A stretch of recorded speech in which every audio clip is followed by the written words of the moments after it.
What's going on, everybody? It's Aurora and my hostage that I had locked up in my bedroom, coming at you with a brand new video. And while I was playing some Overwatch with some friends, the Versus Soul, or whatever they're called, it's Versus Soul, right? No, it's Vanquish Soul. Oh, Versus Vanquish Soul, okay. So the final archetype, basically, for the Wild Survivors deck build pack is finally revealed, and I'm kind of interested to cover it, but honestly, it looked kind of like the most boring in terms of artwork compared to the Novellas and the Transcendric archetype. But I'm not going to waste any more time. Let's go ahead and start covering it. Starting us off, we have Vanquish Soul versus Raisin. It's a fucking Raisin. So it's a Fire Warrior with 1800 attack and 1500 defense. It is level 4. So you can only use each effect of this card's name each once per turn, and you cannot activate them in the same chain. If this card is normal or special summon, you can add a non-warrior Vanquishing Soul monster from your deck to your hand. And quick effect, you can reveal the appropriate monster in your hand to activate one of these effects. One fire monster, this card cannot be destroyed by card effects this turn, and one fire and one dark monster to destroy all other monsters in this card's column. So, I mean, obviously, on summon, it's Aurora, so really nothing much to explain there. But the second effect is definitely the most interesting part because it is an archetype that we knew would revolve around attributes, but I thought it'd be more so about changing attributes. But I mean, to be fair, this is just the first card. But revealing a fire, I mean, making it unable to be destroyed by card effects, it's okay, I guess. But I mean, I feel like this effect is just significantly better, but it does require a fire and a dark, because this will end up making it a disruption without having to access like the extra deck or something. If they do have an extra deck, we don't know if they do or not. A bit weird that you can't activate them in the same chain or anything like that, but I mean, hey, not really that big of a deal. So next up we have Vanquish Soul versus Panthera. So this is the one that House of Champs posted saying the furries were eating good tonight. So this is an Earth Beast Warrior, level 4 with 1700 attack and 1900 defense. And you can only use each effect of this card's name once per turn, and you cannot activate them in the same chain. You can control no monsters in the main monster zone. You can special summon this card from your hand. Okay, I guess we got new Sky Striker support or something. Quick effect. You can reveal the appropriate monster in your hand to activate one of these effects. An Earth monster, this card cannot be destroyed by battle this turn, and one Earth and one Fire to destroy all spells and traps in this card's column. So more column shenanigans. I don't know if this is going to be a common theme throughout the archetype or if it's just for the Panthera and the Raisin. I mean, this is probably even worse than the Raisin's effect to reveal. And revealing an Earth, so I think they're revealing, like, yeah, they're revealing their own attribute. I think the Dark is probably going to be the boss monster. I don't think they're going to utilize the extra deck, if much at all. I mean, you can search it off a Tenki, though, so that's pretty interesting. Next is Vanquish Soul versus Heavy Borgar. It is a Dark Machine, a level 7 with 2500 attack and 1500 defense. You can only use each effect of this card's name once per turn, and you cannot activate them in the same chain. During the main phase, quick effect, you can target a non-machine Vanquish Soul monster you control, return it to the hand, and if you do, special summon this card from your hand. And quick effect, you can reveal the appropriate monster in your hand to activate one of these effects. One Dark monster to draw one card, and one Earth and a Fire to inflict 1500 damage to your opponent. So I actually really like the first effect because it reminds me a lot of Trickstar Licorice, and this can be really useful for helping add things like, non-machine. So you can add something back like a Raisin to avoid Imperm, Veiler, stuff like that. That's pretty cool, and then you can use it on a later turn. And then revealing a Dark monster is also pretty nice because, I mean, it's just a free draw. And you're probably playing a lot of Dark, so yeah, it looks like the next one is a Dark as well. And then burning for 15, I mean, this is just an easy way to win in time. Very solid card overall. I also like that adding the things back to hand, especially like Raisin, will allow certain other effects for revealing in order to be used later, because this requires an Earth and a Fire, so you can like summon the Raisin, bounce it back to summon this, and now you have the Fire in your hand for the half of the second effect. Next is Vanquish Soul versus Dr. Mad Love. What are these names, dude? It is a Dark Fiend, level 4 with 1200 attack and 2000 defense. You can only use each effect of this card's name once per turn. You cannot activate them in the same chain. On summon, you can add a Vanquish Soul spell or trap from your deck to your hand.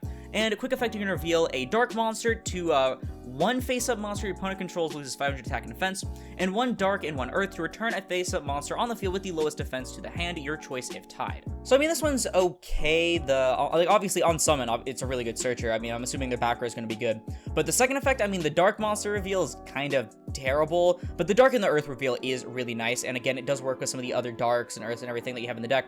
Heavy Borgar can add back something like a Panthera after you already specialed it, because yeah, so this is an activated effect to special. Just making sure that's clear. But I mean, this is another Rhoda monster, or I guess Stratos you can call it, so probably going to end up being a 3 of. Next is Vanquish Soul versus Pluton HG. Okay, it's a fire zombie. That's a zombie? Okay. It is a level 6 with 0 attack and 0 defense. You can only use each effect, blah, blah, blah, once per chain. During your opponent's turn, if you control no monsters in the main monster zone, or all monsters you control in the main monster zone are Vanquish Soul monsters, quick effect, you can special summon this card from your hand, and you can reveal a fire monster to make it gain 3,000 defense until the end of the turn, or you can reveal a Darkened Earth to make it gain 3,000 attack until the end of this turn. I mean, it's a free body. I don't know exactly how free bodies are going to be, like, too helpful. It might be like a Link-focused archetype because of the main monster zone thing. But, I mean, this one probably seems to be the worst so far because, I mean, it just gets big, like, and you have to reveal a Darkened Earth just to have a 3k beater. I feel like the actual boss monsters is going to be, end up being a lot better. Speaking of, so this is Vanquish Soul versus Kaiser Various, and it looks like they do have Link monsters here. This is an Earth Dragon, okay, with level 8 with 3,000 attack and 1,500 defense. You can only use each effect of this card's name once per turn. You can activate them in the same chain. During the main phase, quick effect, you can target a non-dragon Vanquish Soul monster you control, return it to the hand, and if you do, special summon this card from your hand, so it's really easy to get on the board. And you can reveal an Earth monster to make it unaffected by your opponent's activated effects this turn, or you can reveal an Earth, Fire, and a Dark to destroy one other card in the field non-targeting. I mean, the first effect is really good. Like, I like the unaffected thing. But the second effect, I mean, you're just revealing 3 to have arguably a worse effect than Dr. Madlove, because bouncing, as we know, is usually better than destruction, because a lot of things, like, this is a non-targeting bounce as well. So, like, anything that has destruction protection or floats on destruction, you'd rather just bounce it with Dr. Madlove, and you only have to reveal a Dark and an Earth instead of an Earth, a Fire, and a Dark. This feels a bit excessive, not gonna lie. It's probably still gonna be a really good card for the archetype, though, because it is a free special by bouncing back your things. Again, same thing with Heavy Borgar, not Mad Borgar. Heavy Borgar bouncing back things like your Raisin or your Dr. Madlove is going to be really good for the consistency of the deck. So onto, it looks like their only Link monster. This is Rock of Vanquisher. It's a Dark Rock Link 1 with 0 attack with a bottom pointing arrow. It requires a Vanquish Soul monster, and it cannot be used as Link material. You can only use the second effect of this card's name once per turn. While you control a Vanquish Soul monster, your opponent's monsters can only target your monster with the highest attack for attacks, their choice if tied. So either your Kaiser Various or your versus Pluton HG. And then during the main phase, quick effect, you can activate one of these effects, special a Vanquish Soul monster from your hand, or add a Vanquish Soul monster from your graveyard to your hand. Simple effect, but honestly, I feel like it's very effective. I think this is going to be really good in combination with, for example, depending on how good the back row is, maybe like Dr. Madlove and then Heavy Borgar. You can normal the Madlove effect, add a Vanquish Soul spell or trap, or honestly, you can actually start with Raisin to get a free thing. So normal summon Raisin, effect to search, chain Heavy Borgar, bounce it back, and then specialty Heavy Borgar. Search out one of your darks like Dr. Madlove, reveal the Dr. Madlove to use Heavy Borgar's effect to draw a free card, and then you can use this after linking into it with the Heavy Borgar, and then specialty Dr. Madlove from hand, and that'll give you a free search for a back row. I feel like it opens up a lot of combo potentials, and obviously archetypal Link ones are usually really strong.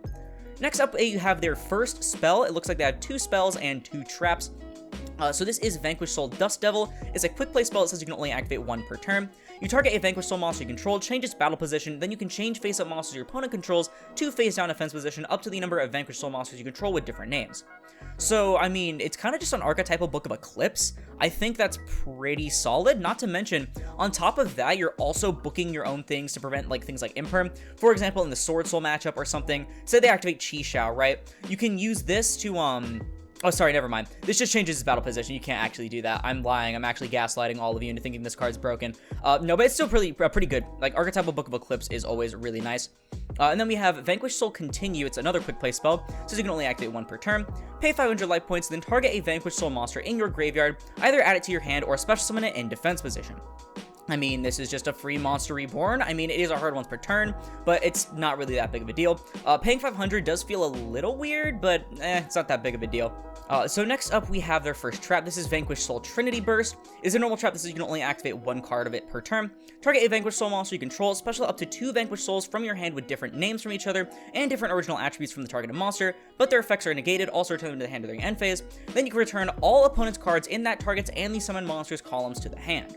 So it does rely on you having multiple Vanquish Souls in your hand, but between Kaiser and Borgar, you can easily add back things like Madlove, like Raisin back usually anyway, so you can easily get anywhere from 2 to 3 bounces off of this, and it's all cards too, so that actually works on back row. This feels like it's going to be a pretty solid disruption card overall, but it looks like they also have a counter trap. This is Vanquish Soul Calamity Kaiser, so it says you can only activate one per turn. When your opponent activates a spell, trap, or monster effect that targets a card you control, and you control a Vanquish Soul monster, negate the activation, and if you do destroy that card, then you can inflict damage to your opponent equal to the attack of one Vanquish Soul monster you control. I mean, it's no Infernity Barrier. I don't think this will see play because of the targeting restriction specifically. I think Trinity Burst overall is going to end up being just a better disruption to search off of Mad Love. And then we have Tenki being reprinted as well because, I mean, you do have a level 4 Beast Warrior that you can search. So that looks like that's going to do it for the Vanquish Soul archetype. What do I think about it overall? I think it's definitely going to require a little bit of help in the future. Honestly, overall, it feels a lot like Magical Muskets to me. That's like what this deck reminds me of, because you have your disruptions in the main deck and such. I do like the Link 1 in the extra deck, though, and it also allows you to play things like probably Prosperity or whatever. You can't use Heavy Borgar's draw effect, though, in that term. But I do like the way the deck plays. I mean, bouncing back your things and revolving around attributes, that is pretty nice. I thought it was going to be a little different. I thought it was going to be like a Dark Doriado kind of thing. Like, you're going to want to have different attributes on field, but most of the time, it's just stuff involving your hand. I feel like this is probably going to be more of a casual deck, at least in its current state. It feels a little bit slow and kind of like a Protect the Castle for Kaiser Various or something like that. But I don't know. That's just my opinion. Let me know yours down in the comments below, because that's going to do it for the video. If you liked it, please be sure to leave a like, as I'll split this video and the channel into if you recommended.